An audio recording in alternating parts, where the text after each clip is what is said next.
Welcome, everyone. So in today's lesson, we are going to cover about the topic furniture, right? So it's an advanced lesson, speaking lesson, which will cover part 1, 2 and 3 about furniture. So let's have a look at some of the speaking part 1 questions. Do you have a lot of furniture in your home? So you can say, yes, I have a lot of furniture at my place, and you can name a few, right? So we have wardrobes, we have cupboards, we have beds, right? You can name a few. If not, you can say, not a lot, but yes, I have some furniture at my home and they are very basic ones, right? So you're trying to tell, yes, I do have some furniture, but they are not really big pieces of furniture, but the basic ones that we need for a household. What kind of furniture would you like to buy? So this is asking you what you would like to buy. Not something that you have at the moment, but something that you would want to buy in the near future. I would like to buy more comfortable and classy looking furniture, which will give a very good look to my overall interior, and also a type of furniture in which a lot of stuff can be kept, right? So here you can see the use of word comfortable, classy, right? Interior, which is going to match my interior. Right? Interior means your room. Now, say for an example, the paintings and the colors and all the other things, it must match with that. Your pieces of furniture must match with that. Okay? Now, can you say furnitures? No, right? Plural form is also furniture. What's your favorite furniture? So, one piece of furniture which is your favorite, okay? Vadipurama kamathiyaka, the one that you like the most. My favorite furniture is the cabinet of my books, right? And work-related documents which I bought recently. It is made out of the best wood and also designed per the room interior, okay? So I would say my favorite piece of furniture is my bed because I also got it designed, right? It's a customized bed and I really love that piece of furniture. So you can bring out whichever piece of furniture that you like the most, right? Now, why have I selected this topic? Because if someone asks you about furniture, all of a sudden you just go blank. You're like, oh, furniture, okay. Right? Because we don't really talk about these topics, even though we know about these topics. When we all of a sudden get to talk about it, you might feel uncomfortable, you might get stuck, and that would affect your fluency. So I've picked out furniture because I felt that it would not be a topic that all of you talk about on a daily basis, right? So, looking at a typical speaking part 2 card. Now, if you can remember part 2, you will get this card to look at it, right? And you will get a paper and a pencil. You get 1 minute to prepare, and if you want, you could make notes. You need to speak 1 to 2 minutes, and who controls the time? The examiner. Right? So close upon 2 minutes, or when it's 2 minutes, the examiner will tell you to stop speaking. By the time that happens, you must complete all of these points. So practice is the key, right? You need to keep your timer every time you're doing part 2 in front of you and practice with the time, okay? Am I speaking less than 1 minute? Then you have to improve more, right? Add more information, add more vocabulary, explanation to increase the time. But make sure you're within this task and don't go or deviate too much out of this card, okay? Describe an item of furniture that you use often. You should say what it is, where it is, what it looks like, how or why you use it. So it is an item of furniture. Can I have more than one piece of furniture to describe here? No, it's just one piece of furniture that I'm going to describe about. So, describing about an item of furniture that I use often would be my table. So, my table is usually in my office or my workroom where I do all my work. Now, it is a basic table where you've got a place where you can keep your laptop, and then there are a few shelves so I can leave my books or any important documents on my table. Apart from that, on my table, I also have a pencil holder. Now, my table is brown in color and it is made out of teak. So, it is a customized piece of furniture which my father gave me a few years ago.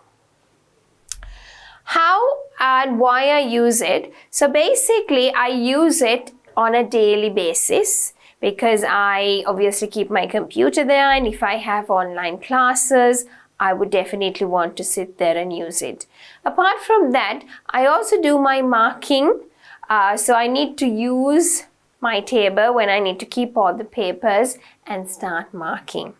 So apart from that, I use it sometimes when I want to sit down, make myself notes, if I want to make a shopping list. Sometimes I also get my son to come and sit down there and do his homework. So I use it for these kind of reasons. Okay? Then you තමන්ට ගැලපෙන විදියට තමන්ට මේක වෙනස් කරගන්න පුළුවන්. You can talk about a piece of furniture that you use often. It could be your bed, it could be your table, it could be a chair, it could be your book rack, whatever you use, right? So, let's have a look at this. A piece of furniture I use often is a small folding chair. It's made of green canvas, and because it is a folding chair, I can easily put it away and out of sight when I'm not using it. It is convenient for me because my room is small and I don't have space for a lot of furniture. I also don't like clutter. Clutter? What do you mean by clutter?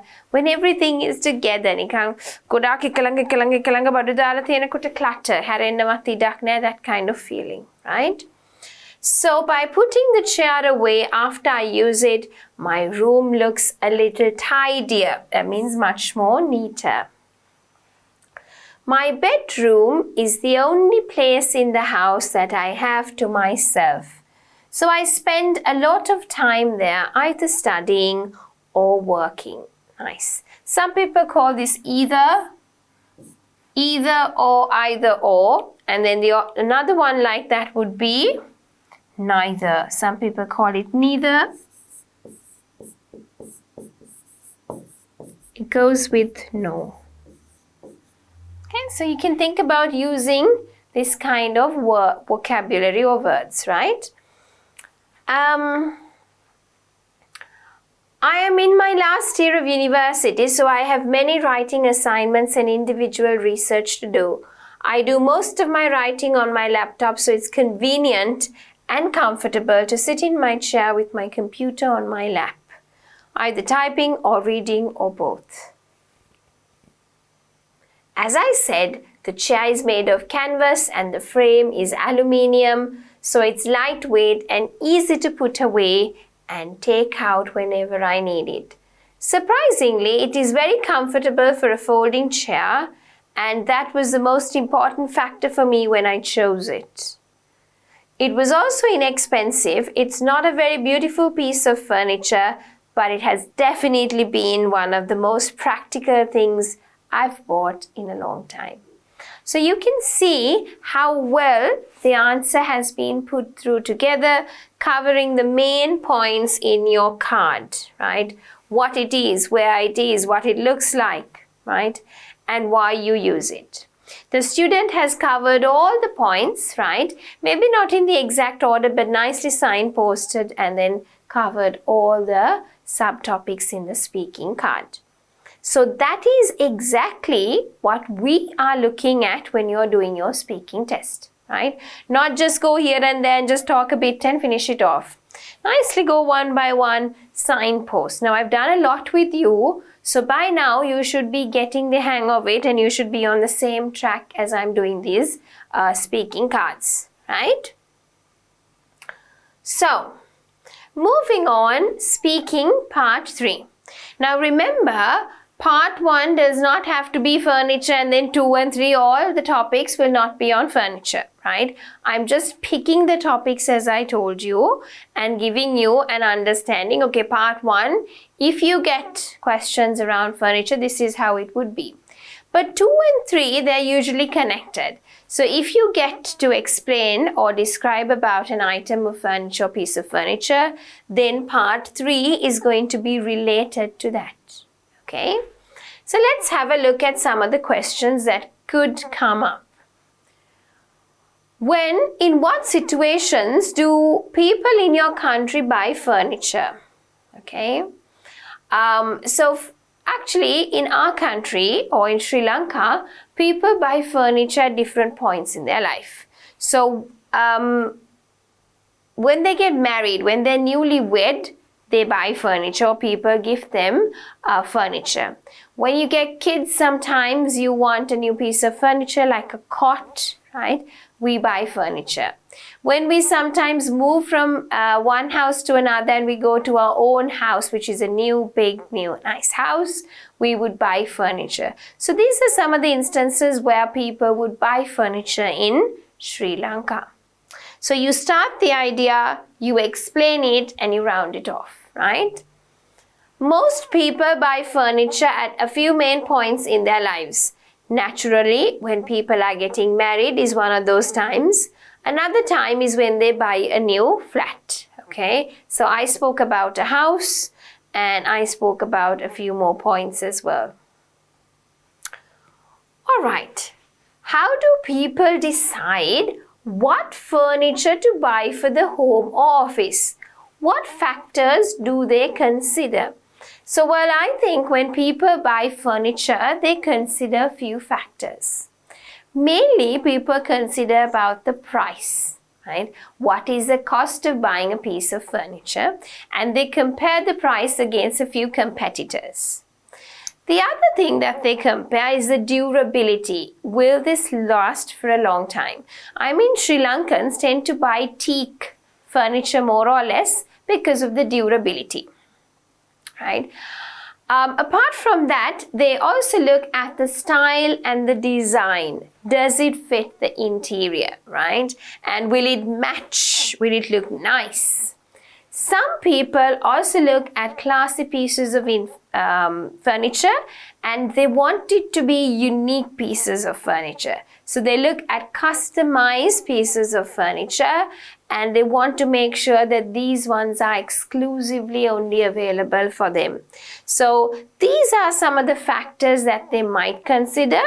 For an example, I remember one of my friends, she really wanted to match everything in her house. So she brought, the different colored furniture, like the sofa had blue cushions and all of that, because she wanted to make sure everything was kind of matching in her house. So let's have a look at a sample answer.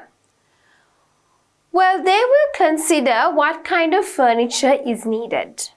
They will also look at which room it will go in and how much space they have. Something that I forgot, right? The women especially will think about the color and the style and what design looks best to them. I'd say price is probably the deciding point. They might like something very much, but if it's too expensive, they won't be able to buy it. All right. So also, thinking about which room and the space is another factor that you could consider. Right. In Chinese families, who usually decides what furniture to buy? So let's talk about in Sri Lankan families, who usually decides what furniture to buy for the home.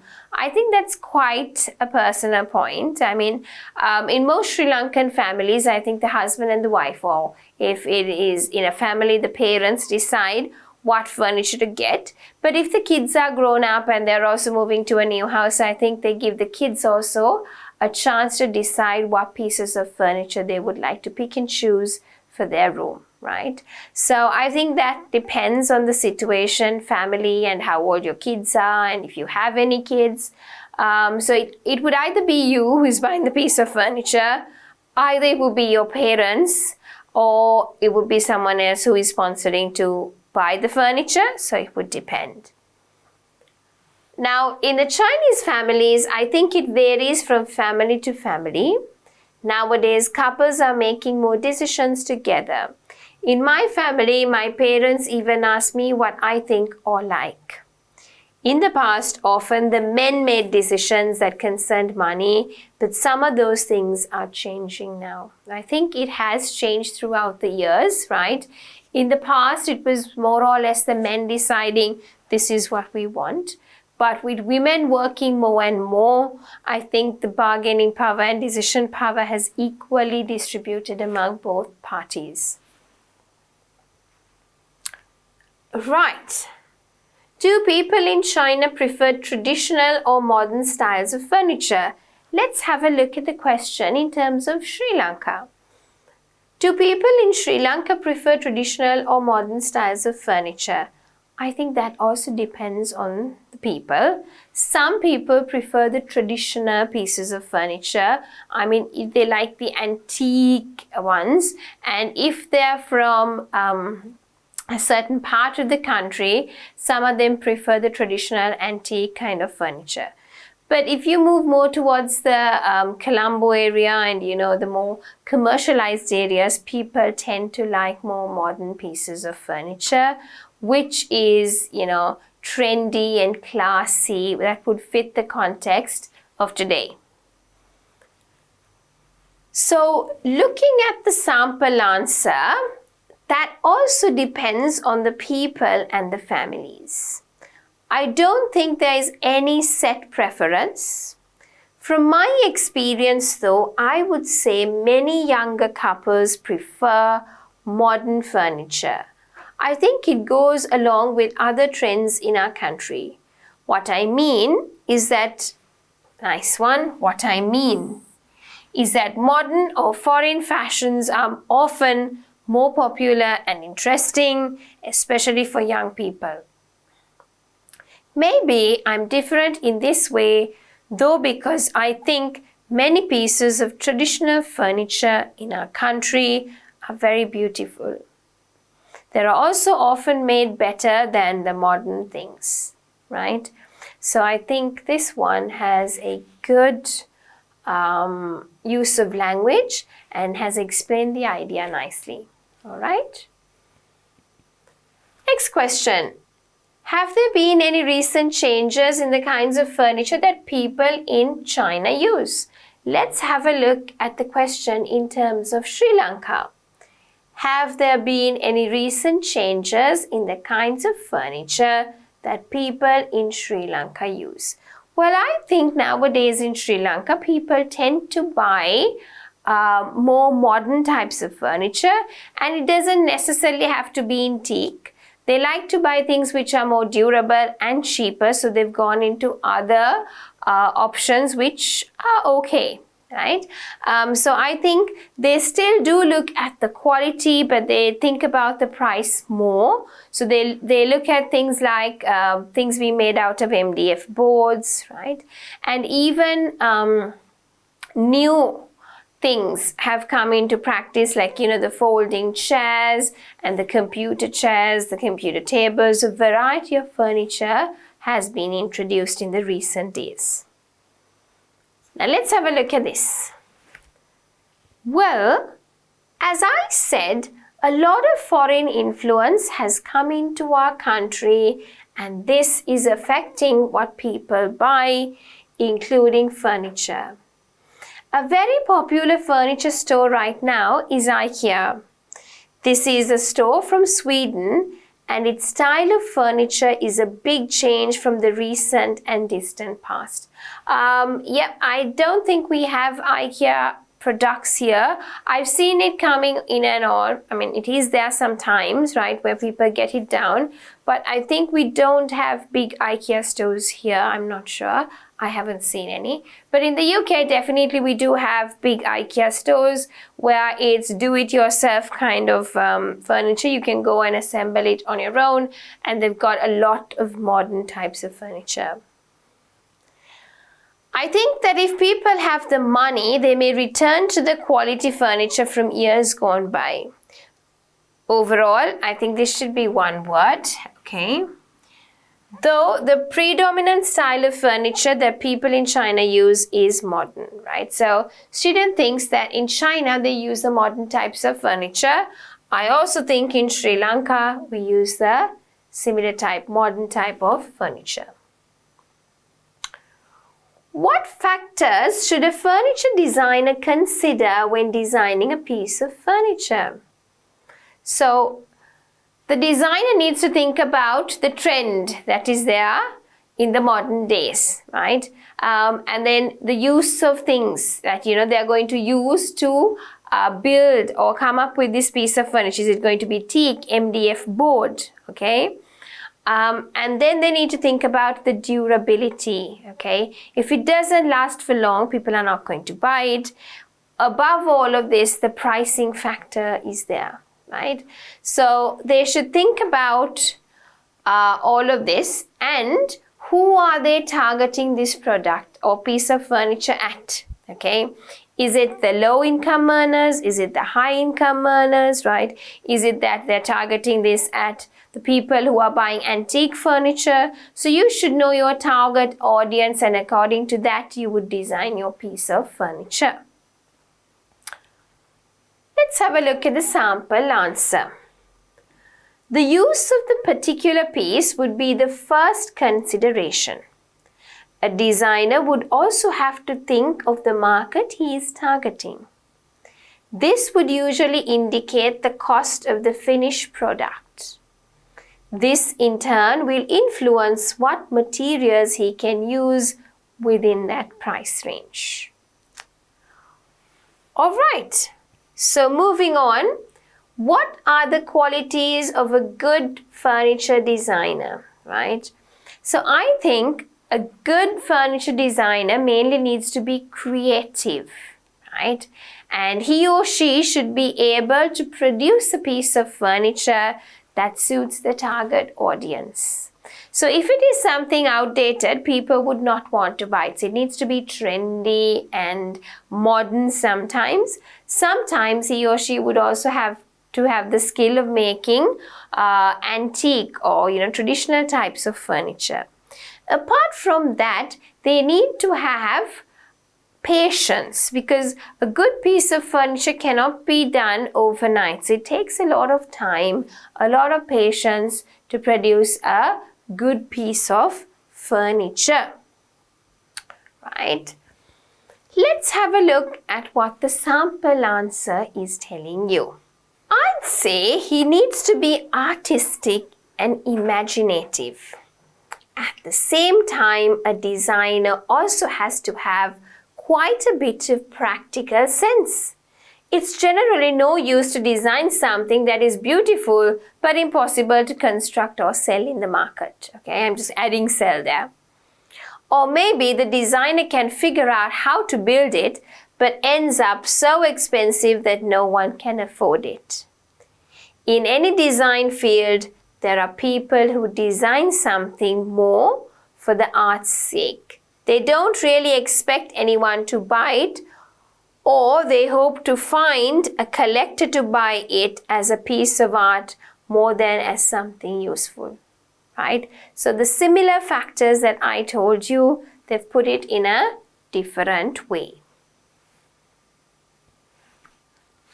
What kinds of housing are there in China? So let's have a look at this answer. There are many kinds of housing, just as in other countries. There are flats and houses and also villas. But of course, most people can't afford anything other than flats. That is at least the case in the cities. In the rural areas, there are many people who live in houses. But these are usually very simple houses, and these people are usually farmers. So let's have a look at this question from a Sri Lankan perspective, right? What kinds of housing are there in Sri Lanka? Usually in Sri Lanka, we tend to have more houses. But as the cities were becoming more and more urbanized, the need for flats came up in Sri Lanka, right? So flats tend to be very expensive in Sri Lanka, and not many people actually own flats. So most people in Sri Lanka own detached houses, and they are quite small. But if you go to the suburbs, which is outside Colombo, then of course there's quite a lot of land and people tend to have bigger houses. But most houses in Sri Lanka have modern facilities, and the rural area houses wouldn't have so much of facilities, but I would say they're quite up to a standard. Okay? So that's just my answer. Moving on, we're nearly coming to the end, right? How do people decide on the kind of housing they choose to live in? I don't really think people choose. It's like they don't really have a choice, okay? So because I was born in a house and I have a house, I would obviously live in a house. Some people, of course, choose. I mean, when they come into the city or when they want to have different schooling facilities for their kids, sometimes they come and they rent either apartments or flats, or they rent houses. So sometimes it's by choice, but the majority of the people, it's not their choice, it's that they end up with that option. Let's have a look at the sample answer. In reality, nice word again, I don't think most people have a lot of choices, unless they are very rich, and these people are few in numbers compared to the general population. Most decide on flats because that is all they can afford. Usually people will try to choose something as close to their workplace as possible.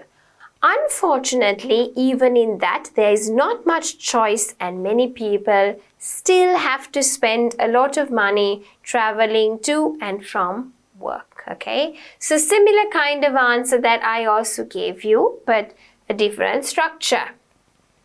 All right, so let's have a look at the next question. For most Chinese people, what is an ideal house? So let's talk about the Sri Lankan people and let's get into a context. You could get Chinese, Indian, depending on your nationality, okay? So for most Sri Lankan people, what is an ideal house? For Sri Lankan people, what is an ideal house is that they have enough space in their house. A minimum of a 2-bed house where they have a living room, a kitchen, a dining room, and at least one washroom and a small garden. Because lots of Sri Lankans like to grow veggie and fruit, and they love to grow different types of plants. So they would always like to have a small area to do their gardening. Now let's have a look at a Chinese ideal house. I think if most Chinese people could choose any house they wanted, they would choose a private individual house rather than a flat. They'd also want something with a garden where they could have flowers and trees and even grow some vegetables. They would also want something big enough that they could have the members of their family live with them, or at least a place they could stay if they came for a visit. Okay. Moving on, how has housing changed in China? Let's have a look at it in a perspective of Sri Lanka. How has housing changed in Sri Lanka? I think throughout the years, housing has changed tremendously. where before in Sri Lanka we used to have single houses, single storied houses with big gardens. But with time it became houses where there were 2 stories or maybe 3 stories, less garden. But now with the population increasing and less space for everyone to live, now we've come up with the concept of apartments or flats where, we stack one top of the other and we don't have any garden space, but they just have a small balcony which they can use to grow anything in a pot if they want. So I think throughout the years there has been a big change in the housing. So have a look at the answer in terms of China. Nowadays, people live in flats and often these are in tall buildings if in big cities. In the past, most lived in houses, even if they were small. Some cities had courtyard houses where many family members lived together and there was a garden in the middle where they could enjoy the outdoor together. You've probably heard of these. They are interesting to foreigners. And sometimes, just to add, we see them in movies as well, okay? Or teledramas, the old houses. All right. And the last question, how will housing change in the future? I can imagine there will be more flats in the big cities, that will be in taller buildings with more modern facilities and equipment built into them. I hope though that some designers will do something to see that there are more park areas in between the buildings. I think city planners are making a big mistake by cramming in so much concrete. I feel so too. More green areas would be an important change to make in the future. All right, so I think we've had a look at housing, furniture related topics, related areas, right? So with that, we have come to the end of this lesson. So this lesson was focusing on part 1, 2 and 3, right? 3 housing was kind of related topic. Furniture, housing could probably have a link, right? That's why I've put it up there for you, right? So we've had a look at speaking part 1, 2 and 3 around the topic furniture.